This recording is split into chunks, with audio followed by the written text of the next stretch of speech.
Hi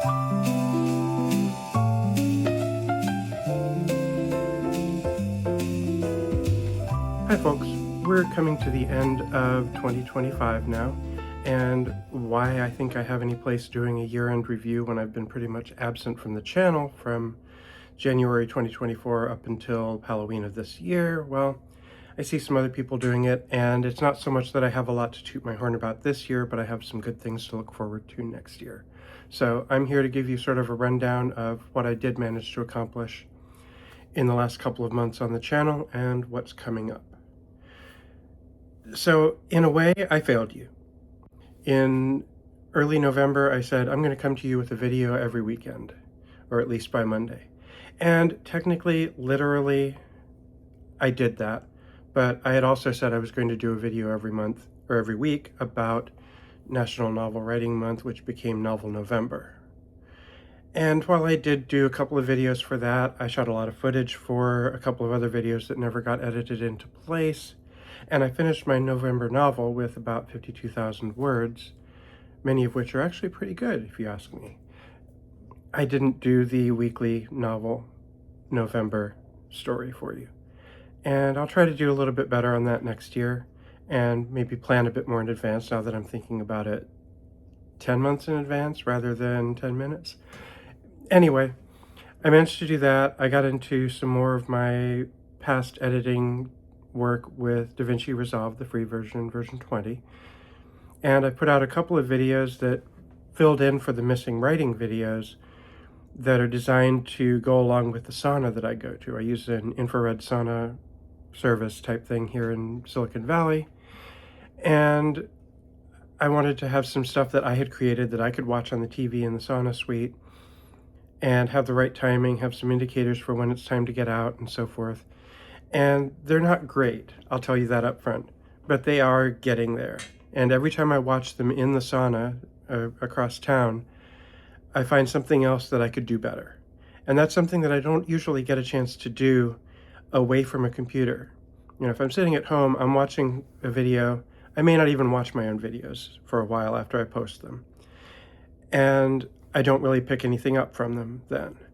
If you guys leave comments, and I welcome that, of course, I may pick up on some things to work on. But when I'm sitting there in a glass case at 140, 150 degrees Fahrenheit, watching the video and catching every little thing that I wish I had noticed before and tweaked or edited out or cropped or clipped or redone, that's surprisingly helpful. Now, have I gone back and redone those videos? Not yet. And I may not. I may just start from where I left off and do something new. Look at a slightly longer, slower video clip. I'm seeing that done in a couple of the video creators whose longer form videos I watch and have watched for a couple of years for my writing music. So I get a little bit out of that, and I'm going to try to bring out a few more hours of that every month going ahead so that I have something somewhat fresh to watch in the sauna. And so you can watch it too. There's a playlist for the sauna music videos on this channel, so feel free to check that out, like and share, whatever you like to do there. Another thing that I'm working on, I've got some props for this, but I've been working on my health this year. And people say that all the time, you know, oh, New Year's resolutions. Like, no. In June, or actually in March, end of March, I got a pretty scary number on a blood test, and it kind of kicked me into gear. And as a burger guy, those of you who know me in person or have seen some of my travel blog posts on Ristus 11 Travel will know I'm big on burgers, and burgers are big on buns. And buns are carbs, and carbs are bad, well, to some extent. So when I got that number, I dropped the buns and most of the burgers. I can do 3, 4, 5 burgers in a week. But I cut back on carbs, I cut back on sugar. In fact, I haven't put sugar in a beverage since mid-April, maybe. I went for a while with heavy cream instead of half and half for my coffee. And I use an MCT powder and creatine in my morning coffee as well. But no sugar and almost never artificial sweetener. Now, iced tea when I'm out, sometimes if I'm having a couple of glasses, I will put some Equal or something like that in there. Stevia if they've got it. And I've got stevia and a couple of other good sweeteners here at home for my beverages when I need them. But more often than not, I'm doing black coffee, coffee with cream, no sugar added, or I'm doing plain iced black tea or iced herbal infusion. I'm going to put some links down below in case you're interested in what I'm drinking these days. But I'm going to come to you with some content in the next couple of months as I come up on a year of using a continuous glucose monitor and getting my A1C number down dramatically, improving my blood sugar, improving my weight. 2 days ago, maybe 3 days ago, I wore a pair of 34-32 jeans. And these were not a stretch style. I think this was Levi's 505. I haven't done that in almost 20 years. I was pretty comfortably in a 38-32 stretch style for a lot of that time. And I got down to 36-32 in the last couple of years, but I could still wear the 38s and not feel too bad. But then a couple of months into this journey, so probably May or June, I thought, why don't I go see what a 34 feels like? And I found a style at Target that was generous and reasonably priced, and it fit. And after that, one thing I've learned in my health journey here is that you don't want to go out and buy all new stuff when you're on the road. You know, if I were to go out and spend a couple $100 on replacing all of my jeans from 36-32 to 34-32 or 34-30, and replacing all my shirts, you know, I think this is an XL Tommy Bahama shirt, but it might be a large. It's a little bit aspirational but comfortable. So I go to thrift stores and look through stuff there. I wash it thoroughly when I get it home, of course, but you know, I think I've bought 10 pair of jeans this year and spent barely over $100 on them. So that's an item that I should probably bring up for you. Previous videos on it, and I'll link it below.